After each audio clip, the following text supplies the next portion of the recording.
Hello, everyone. Welcome to another episode of the Lifetime Legacy Lawyer Podcast. I am your co-host, Thomas Vick, joined by my co-host, Seth Wilson. Seth, how's it going today? Thomas, I'm doing great and excited to chat with you today. It's midway through January already, and it's just hard to believe that we are this far into the new year. I find myself saying Happy New Year to people. I'm like, well, I guess I haven't seen you this year yet, but maybe it's a little long in the month to be saying that still, but it's still a lot of fun to have that inertia from the start of the new calendar. Happy New Year, Seth. I don't know that you've told me Happy New Year, so there you go. Happy New Year. Yeah, I think it's a great time for us to talk about the new year and kind of how to approach the start of the new calendar year. And like we've talked about on the podcast, at least for my practice, we kind of wind down towards the end of the year.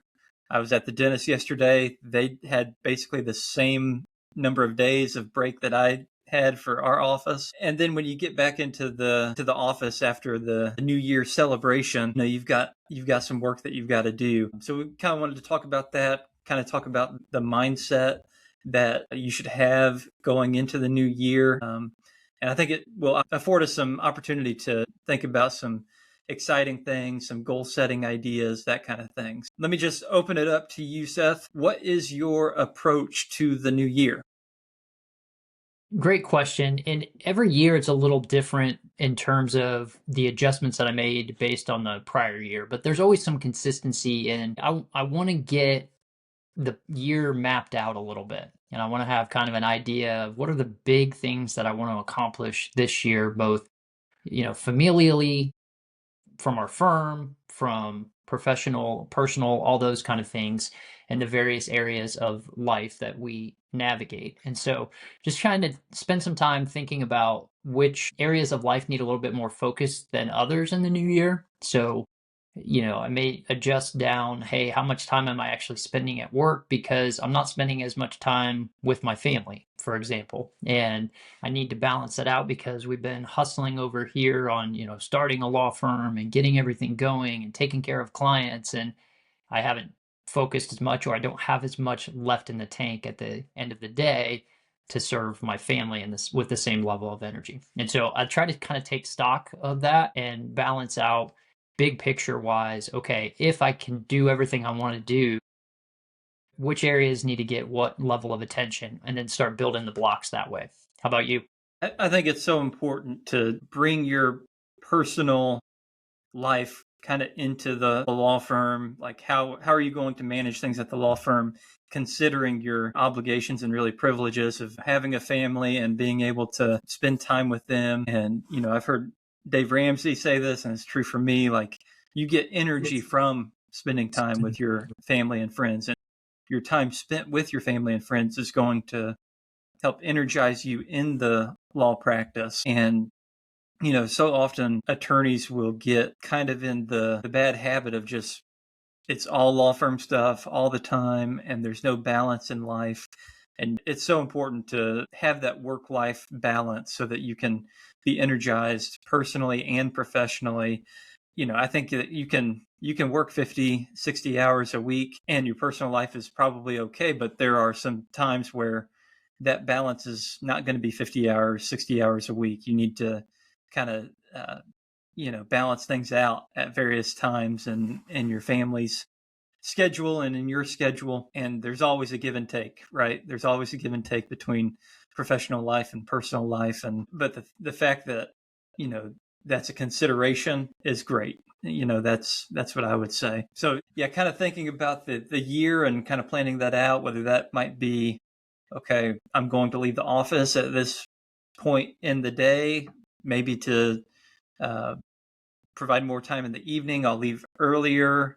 Maybe I'm going to the office a little bit later so that I can be there for breakfast or whatever in the morning, and then come to the office a little bit later. Whatever the schedule might be for your family is something to think about, I would say. 4-day work week is kind of how I do it. I, work probably the same number of hours Monday through Thursday, but then I have Friday off, and that is a wonderful thing for my family and for the staff here, and it really makes our hours very focused Monday through Thursday. There's no time to waste.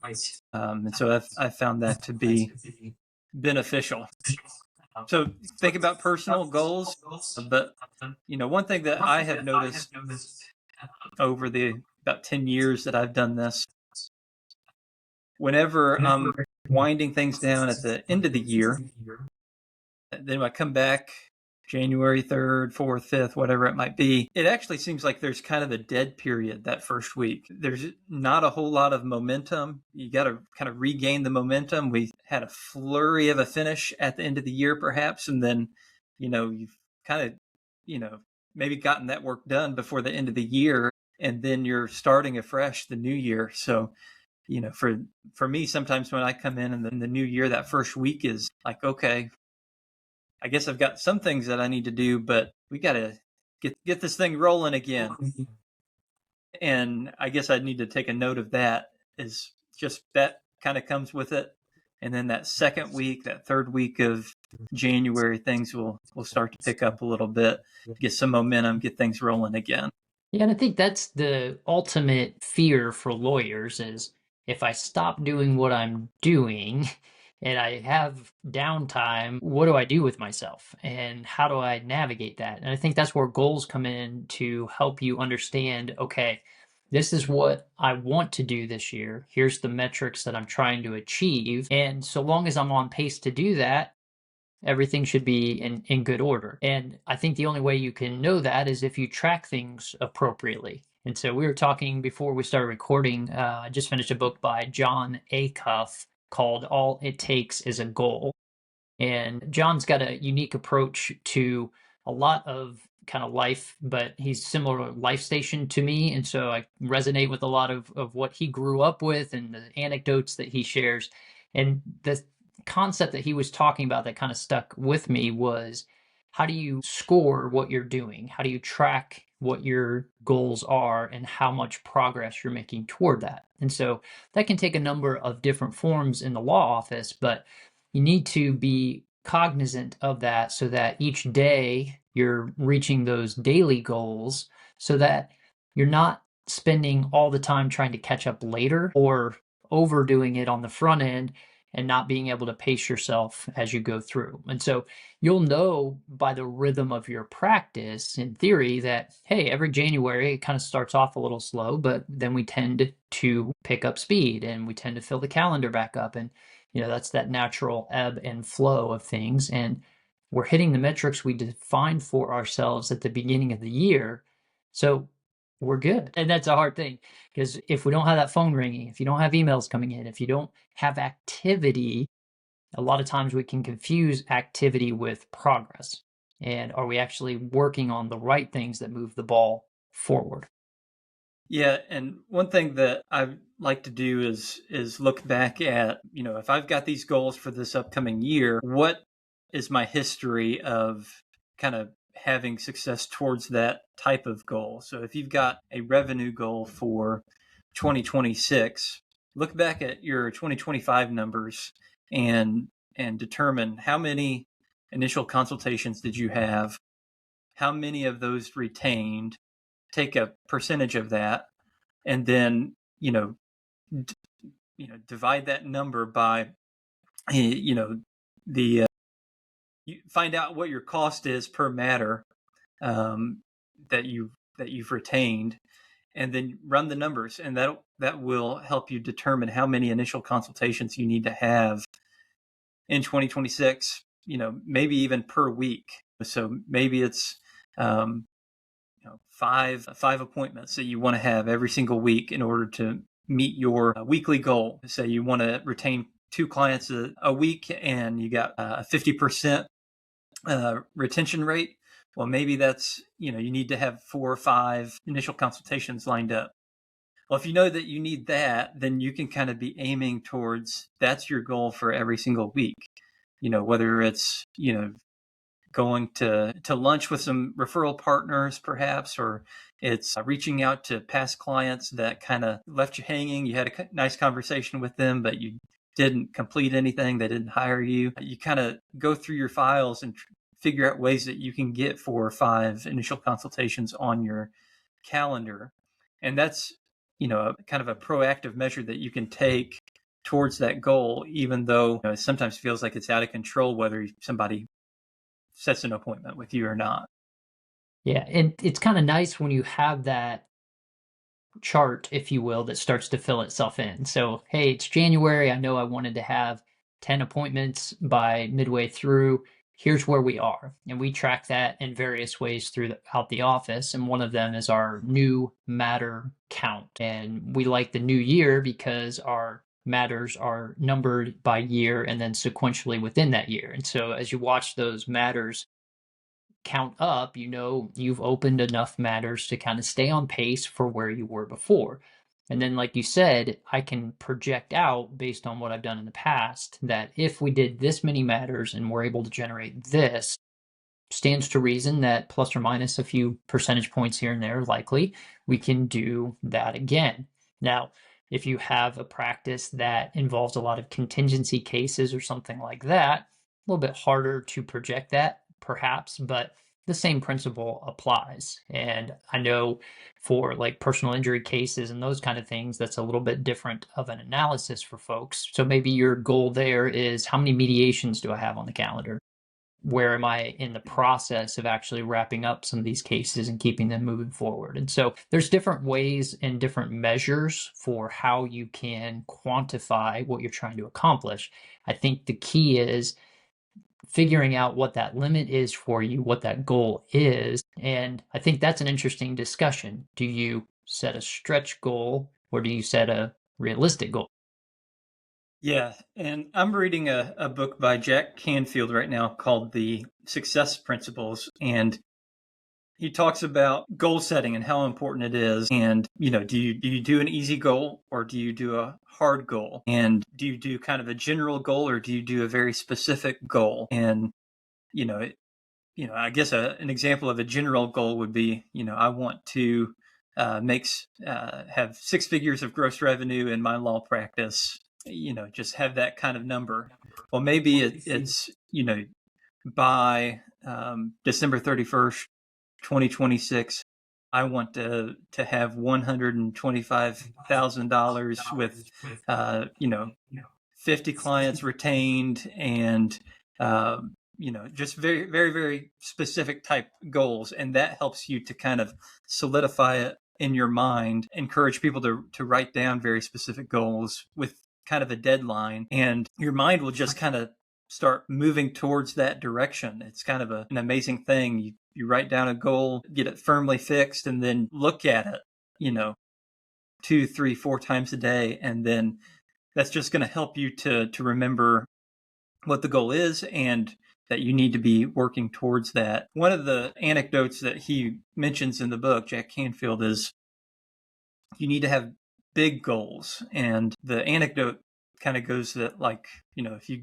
take a baby elephant that's just freshly born and you tie it to a post, that baby elephant isn't going to be strong enough to break the rope and realize there's more of a world out there. And even as it grows, that baby elephant isn't going to dare to break the rope and try to go somewhere else, because that world is all that the baby elephant has known. So he says, don't be a baby elephant, break the rope, have big goals, understand that there's a world of possibilities out there. Approach life with an optimistic viewpoint. And I think that's really important. Even for those that are in established solo and small firm practices, I believe that you're either growing or you're shrinking. So, you really need to push the envelope, continue to grow, so that your firm can stay healthy, right? You're either growing or you're dying, kind of. So encourage people to set big goals in 2026. And what's the worst that could happen? You might hit it. Yeah. So yeah. You set a goal that all of a sudden becomes reality for you, and then that expands what you thought was possible next. So you break through those barriers. And I love that analogy because it seems like a lot of times when you feel resistance to something, like the rope is kind of holding you back a little bit, the initial thought is, I don't want to go through that resistance. But the freedom that comes on the other end, if you actually break through the road and you can get to whatever was holding you back, is kind of an incredible thing. And I've seen it time and time again in my career where the goals that I set out, if I'm intentional about reviewing them and measuring to them, we hit them. And there's something just about that focus that really helps you get through the distractions of the day and say, no, no, no, this is my goal. And I think you'll find when you're committed to those goals, if you're tempted, so to speak, to do something different. Hey, I was going to pay off this loan, for example, but maybe I'll use the money over here. That's going to put you in tension with yourself, right? If we're mind, will, and emotion, you're going to have Hmm. some conflict internally that says, I don't feel connected on this particular thing. You got to keep all that alignment going as well. Set that intention of this is what I want to do and stick to it in the face of the distractions of the year that may come along. Because, well, maybe I should set this aside for an emergency, or maybe I should do this or that. No, stick to those goals. That was made at a time when you were focused, hopefully, and being intentional about what you thought this year should be like. Commit to that and make it happen. Yeah, I think that's so good. It's to be disciplined. How many New Year's resolutions go out the window by January 8th, right? I think a lot of people, there may be some stat out there about how many, but I think it's the majority of New Year's resolutions have been forgotten by, the 15th. It might be today. We're recording this on January 15th, 2026. This might be the day that everybody forgets their resolution. So this is the reminder.